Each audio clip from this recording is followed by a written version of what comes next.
सियासत के मंचे हुए खिलाड़ी हैं, फिर भी सबसे विवादित चेहरों में से एक हैं। ओवैसी के विरोधी उनको भड़काऊ भाईजान कहकर पुकारते हैं, फिर भी वो मुखर होकर मुस्लिम समाज की बात रखते हैं, उनके हक और हकूक की लड़ाई लड़ते हैं। जम्मू कश्मीर से 370 हटाने पर सरकार को घेरते हैं। वो कहते हैं कि राज्य में जहां मुसलमानों की सरकार थी, उसको भी यूनियन स्टेट बना दिया। हमसे नफरत करने वाले नहीं चाहते कि कोई मुसलमान सियासत का सरदार बन सके। ओवैसी सुप्रीम फैसले के बाद भी बाबरी मस्जिद को शहीद बताते हैं और कहते हैं कि भिखारी नहीं है, अगर हमारा हक है तो दीजिए, वरना मत दीजिए। बिल्किस के हत्यारों की रिहाई पर सरकार को कोसते हैं, विरोधियों को भी कटघरे में खड़ा करते हैं और वो पूछते हैं कि जब वोट लेते हैं तो फिर आपकी बात क्यों नहीं करते हैं। ओवैसी पर हमारी ये खास पेशकश देखिए आज।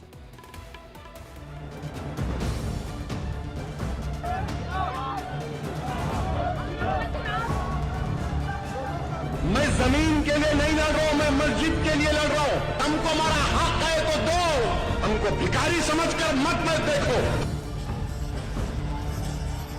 बाबरी मस्जिद की शहादत को याद रखो। 40 साल तुमने इन तमाम का साथ दिया, अरे 5-10 साल मेरा साथ देकर देखो। मेरे नजर में 370 को जो एब्रोगेट किया गया है, ये वायलेशन है कॉन्स्टिट्यूशनल मोरालिटी का। CAA कानून पर राहुल गांधी एक लफ्ज नहीं बोलते, क्योंकि उनका असली चेहरा सामने आ जाएगा हिंदुत्व का। हिस्सेदारी की लड़ाई याद रखो, जब हिस्सा मिलेगा तब इंसाफ होगा। दुश्मनी एक ही है मोदी को और राहुल को कि कभी भी मुस्लिम अक़लियत का लीडर नहीं बनना, सियासी लीडर।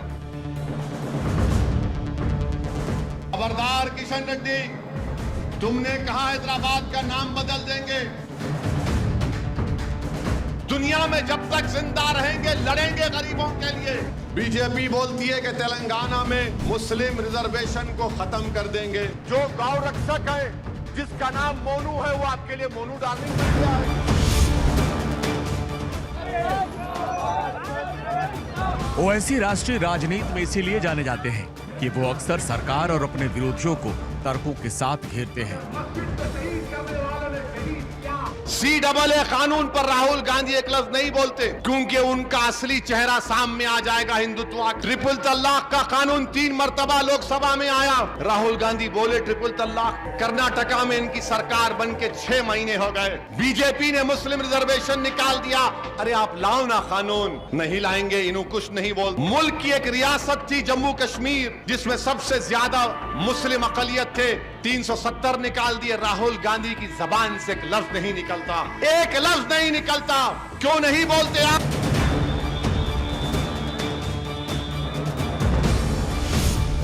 हुआ हिसाब तो फिर क्यों विवाद? ये तो सिर्फ झांकी है। अयोध्या के बाद काशी मथुरा बाकी है का नारा लगाने से ओवैसी तिलमिला जाते हैं। अयोध्या, जिस पर सुप्रीम फैसला हो चुका है, जहां राम मंदिर बनकर तैयार हो रहा है, उस पर ओवैसी का तल्ख मिजाज सबसे ज्यादा चर्चा का केंद्र रहा। अगर बाबरी मस्जिद इलीगल थी तो फिर वो तोड़ने वालों को क्यों मिली, और अगर लीगल थी तो फिर उनको क्यों दिए? अगर इलीगल थी तो अडवाणी पे केस निकाल दो, और अगर लीगल थी तो फिर मुझे दो। अगर बाबरी मस्जिद इलीगल थी तो केस क्यों चल रहा है, और अगर बाबरी मस्जिद लीगल थी तो फिर क्यों किसको दे रहे आप? और हम ये फैसले से मुतमईन क्यों नहीं है? मेरी बाबरी मस्जिद मेरा लीगल राइट है। मैं जमीन के लिए नहीं लड़ रहा हूं, मैं मस्जिद के लिए लड़ रहा हूं। हमारी लड़ाई मस्जिद की थी, लीगल राइट की थी। हमारी तौहीन की जा रही है जमीन देकर। हमको भीख में नहीं चाहिए कोई चीज, हमको हमारा हक है तो दो, हमको भिखारी समझकर मत देखो। हम हिंदुस्तान के बाइज्जत शहरी हैं, हम कोई किराएदार नहीं है, हम कोई फकीर नहीं है, भिखारी नहीं है कि तुम्हारे फेंके हुए टुकड़ों पर जिंदा रहेंगे। हम लड़ाई लीगल राइट की है।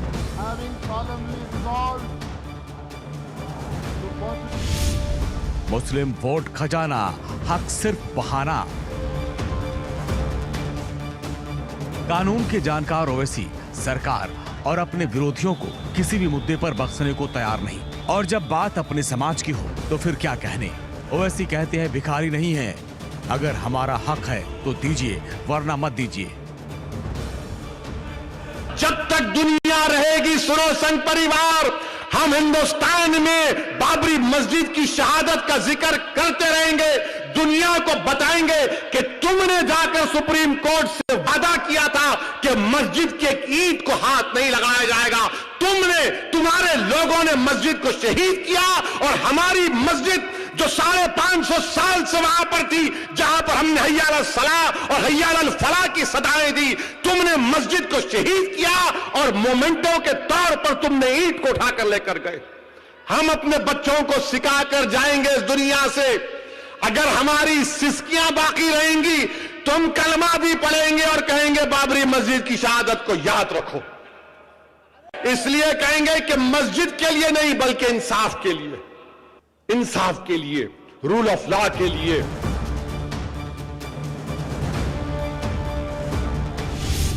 खत्म विवाद तो क्यों नफरत की आग। जब फैसला हो चुका है तो फिर ओवैसी क्यों नफरत की आग लगा रहे हैं। ये बात सच है कि सुप्रीम कोर्ट से मुस्लिम बिरादरी को झटका लगा है, लेकिन उसके नाम पर सियासत कहां तक जायज है। कि बाबरी मस्जिद की जगह पर आज जो भूमि पूजन हुई है वो इस मसले का क्लोजर नहीं है, खत्म नहीं हो रहा है, बल्कि अब इसके बाद काशी और मथुरा के ऊपर आवाज उठेगी।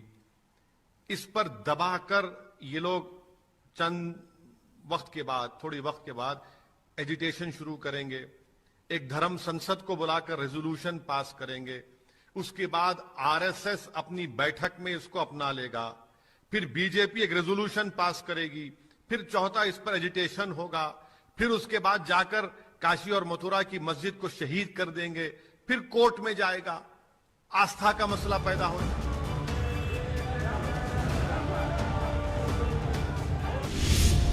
ताज छीना तो ओवैसी ने विवाद बुना। ऐसा पहली बार नहीं जब ओवैसी किसी मुद्दे पर सामाजिक बिरादरी का चोला ओढ़कर सियासी रोटी सेकने की कोशिश की हो। वो कभी सरकार तो कभी सुप्रीम कोर्ट के फैसले पर नाराजगी जताते रहे।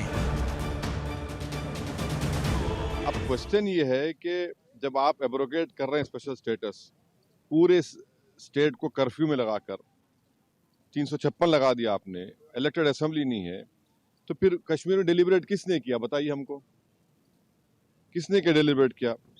और बोम्बई में फेडरलिज्म को कहा गया कि बेसिक स्ट्रक्चर का हिस्सा है। फेडरलिज्म के माने ये है कि स्टेट की एक आवाज़ है, उसका एरिया ऑफ कॉम्पिटेंस है, उसको कंप्लीट फ्रीडम ऑपरेट करने का। अब पार्लियामेंट कैसा बोलेगा असेंबली के लिए, और पार्लियामेंट और कैसे पार्लियामेंट एक रेजोल्यूशन पास करेगा जो असेंबली को पास करना था।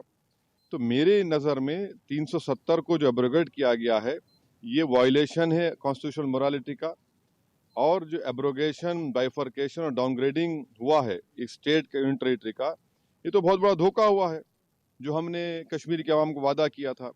मैं पहले भी कहा हूँ, आज भी कह रहा हूँ कि अब ये तो लेजिटिमाइज हो चुका है कोर्ट से, तो कल बीजेपी को कोई नहीं रोक सकेगा चेन्नई, कोलकाता, हैदराबाद और मुंबई को यूटी बनाने के लिए।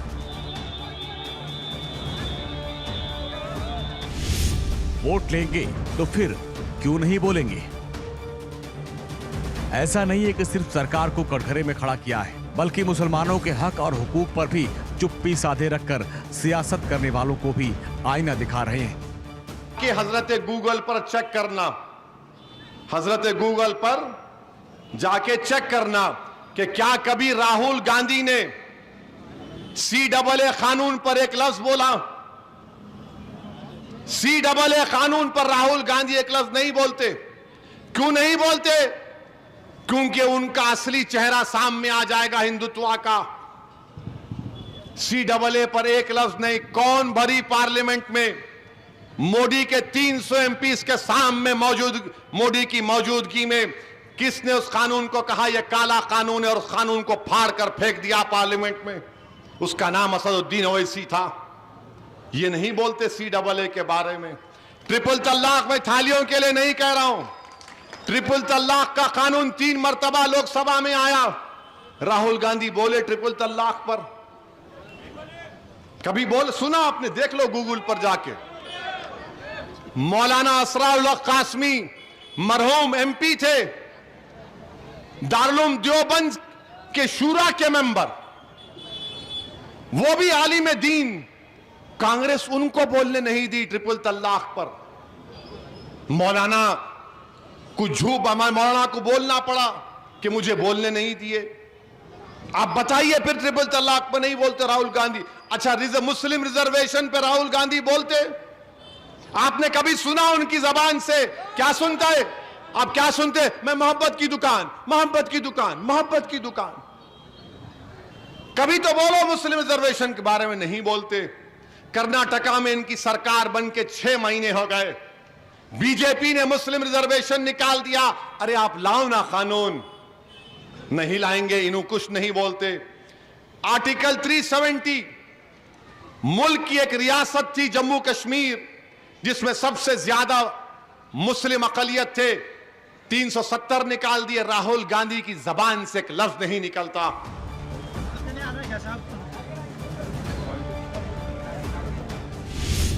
सबका विकास तो हिस्सेदारी पर क्यों विवाद? वो सियासी सरजमी पर खड़े होकर मुस्लिम वोट की सियासत करते हैं। वो अपने वोट बैंक को साधने की भरपूर कोशिश करते हैं। ये अलग बात है कि करीब 19% मुस्लिम की आवाज उठाने वाले ओवैसी को सियासत की दहलीज पर ज्यादा कुछ नहीं मिलता। हमारे भाई लोग जो कमजोर है, मजलूम है, उनको हिम्मत दिलाना है, हौसला दिलाना है, हिस्सा लेना। हिस्सेदारी के लिए यह याद रखो, 19% मुसलमान है, हमारा हिस्सा क्या होगा? जब हिस्सा मिलेगा तब इंसाफ होगा। ये ऐसा मामला नहीं है कि तुम हमको वोट हासिल कर लो और वोट हासिल करने के बाद मुसलमानों को चपरासी से बदतरीन उनसे सलूक करो। अब चपरासी की बात नहीं होगी, अब हिस्सेदारी की बात होगी और हम हिस्सा लेकर रहेंगे। हैदर पर सवाल, ओवैसी का जवाब। इसीलिए ओवैसी पर अक्सर आरोप लगता है कि मुस्लिम वोटों के तुष्टीकरण की राजनीति करते हैं, लेकिन बिना किसी परवाह के मुस्लिम समाज को चोट पहुंचाने वालों को वो करारा जवाब देते हैं। पूरे रौब के साथ बताते हैं कि वो कौन और किस समाज से आते हैं। तुमने कहा हैदराबाद का नाम बदल देंगे, किशन रेड्डी बोल रहे कि कौन है हैदर? ये हैदर कौन है? किशन रेड्डी ये हैदर फातेह खाब खैबर है। ये हैदर वो है जिसने अपने हाथों से खैबर के किले के दरवाजे को उठाकर फेंक दिया। ये हैदर वो है जो इल्म का दरवाजा है, किशन रेड्डी। ये हैदर वो है किशन रेड्डी जिसको उसकी जिंदगी में जन्नत की बशारत दी गई। किशन रेड्डी हैदर वो है जिसके दोनों बेटे जन्नत के शहजादे हैं। अरे हैदर वो है जिसके ताल्लुक से आका ने फरमाया कि अली मुझसे है, मैं अली से हूं। ये हैदर है किशन रेड्डी। तुमने कह दिया ना हैदर कौन है। अब तैयार हो जाओ, सरजमीन हैदराबाद तुमको बताएगा कि हैदर के गुलाम अब क्या करेंगे कांग्रेस और बीजेपी। बीजेपी की मोनू डार्लिंग। ओवैसी की भाषा शैली का हर कोई कायल है। वो ऐसा बोलते हैं कि उनके विरोधी भी तिलमिला जाते हैं। नो हिंसा का मास्टरमाइंड बताया जाने वाला मोनू मानेसर की हरियाणा में जब सरकारी खातिरदारी हो रही थी तो संसद में खड़े होकर ओवैसी ने कुछ इस अंदाज में बीजेपी सरकार पर तंज कसा। जो गौ रक्षक है जिसका नाम मोनू है वो आपके लिए मोनू डार्लिंग बन गया है। उसको कहिए क्विट इंडिया। सर, जो लोग तुष्टीकरण की राजनीति आप कर रहे हैं, आप हिंदू अक्सरियती लोगों में हथियार बांट रहे हैं, ये आप देश के लिए खतरा पैदा कर रहे हैं। कंक्लूडिंग।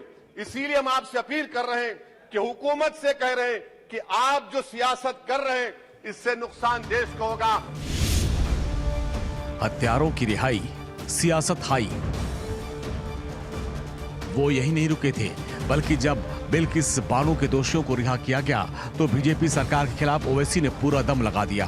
वो संसद में खड़े होकर सरकार से सवाल पूछ रहे थे कि बताइए ऐसी क्या मजबूरी है कि हत्यारों को बाहर निकाला गया। मैं ये पूछना चाहता हूं, बिल्किस बानो इस देश की बेटी है या नहीं? जिस बिल्किस बानो को 11 लोगों ने रेप किया, प्रेग्नेंट थी, उसकी मां का रेप किया, उसकी बेटी को कत्ल कर दिया, उसकी मां का कत्ल कर दिया, आपने कातिलों को रिहा कर दिया। यह आपका कॉन्शियंस है? संसद में ओवैसी बोले, गोली मारोगे। हाल ही में संसद में एक कानून पर बहस चल रही थी। ओवैसी साहब बोल रहे थे और इस दौरान एक ऐसा मौका आया जब ओवैसी साहब बिफर पड़े। अरे मैं तैयार हूं मरने के लिए, तुम मारोगे क्या? बोलो, कहां मारोगे बताओ? अरे तुम कहां मारोगे? तुम्हारी गोलियां खत्म हो जाएंगी, मैं जिंदा रहूंगा। अरे तुम्हारी गोली डरने वाला बैठो तुम। अरे चप्पन देके बैठो तुम। हाँ, तुम गोली मार सकते, सस्पेंड नहीं कर सकते और कुछ नहीं कर सकते। आप चेक रिपब्लिक में निखिल गुप्ता बैठा है, लेके आओ ना उसको। कुलभूषण यादव पाकिस्तान में बैठा है, लेके आओ ना। कतर में हमारे फौजी बैठे, लेके आओ ना उनको। अरे कहां तुम्हारी देशभक्ति है? अरे निखिल गुप्ता को लाओ, इस कानून में इस्तेमाल करो, मगर वो नहीं बोलेंगे। मैं कई मर्तबा जेल में गया हूं, ससुराल में इतना नहीं गया जितना जेल को जाने का मुझे मौका मिला, चाहे कांग्रेस। अरे आप अपना ही हाथ काट रहे हैं अपने आप, याद रखिए। आज आप मुस्कुरा रहे हैं, कल यहां पर बैठेंगे कोई और कर देगा काम आपके ऊपर। सर रेप क्या? रेप सिर्फ महिलाओं का होता है, मर्दों का रेप नहीं होता क्या? याद रखिए, जिंदगियां बर्बाद करने का काम आप कर रहे हैं और सबसे बड़ा इसका नुकसान होगा। यूएपीए से ज्यादा मैं 90 दिन जेल में रहूंगा, और कौन रहेगा जेल में? मुसलमान रहे। जब करते बात तो फिर क्यों नहीं देते वोटर साथ। वैसे संसद से लेकर सड़क तक ओवैसी की तल्ख मिजाजी अक्सर देखने को मिलती है। वो अपने समाज की बात करते हैं, पर नाउम्मीद से भरे ओवैसी कहते हैं कि एक बार भरोसा तो करके देखिए। मैं आपको लड़ने के लिए जब कह रहा हूं तो किसी को मारने के लिए नहीं कह रहा हूं, किसी को हिंसा की बात नहीं कह रहा हूं। मैं कह रहा हूं अपने वोट का सही इस्तेमाल करो, अपने नेता को बनाओ, पार्टी को मजबूत करो। 40 साल तुमने इन तमाम का साथ दिया, अरे 5-10 साल मेरा साथ देकर देखो, मेरा साथ दो, मेरी पार्टी का साथ दो। अगर उसके बाद तुमको कुछ तब्दीली नजर नहीं आई तो देख लो। आखिर आप ये क्यों नहीं समझते कि असदुद्दीन ओवैसी की मुखालिफत क्यों की जाती है? क्या मैं इनका खजाना उठाकर भाग गया हूं? मैं तो इनका खजाना नहीं उठा रहा हूं, ना उनको लूट रहा हूं। वो मेरे खिलाफ इसलिए है कि वो गरीब और मजलूमों को बता रहा है कि उठ जाओ, अपने हक के लिए खड़े हो जाओ, तुम इस्तेमाल मत हो। जिस तरह दूसरे लोगों को, दूसरे तबकों को इंसाफ मिल रहा है, आपको भी मिलना चाहिए। ये बात उनको पसंद नहीं आती। ये बात ना बीजेपी को पसंद आती, ना आरएसएस को पसंद आती, ना कांग्रेस को पसंद आती। Bureau report, India daily live.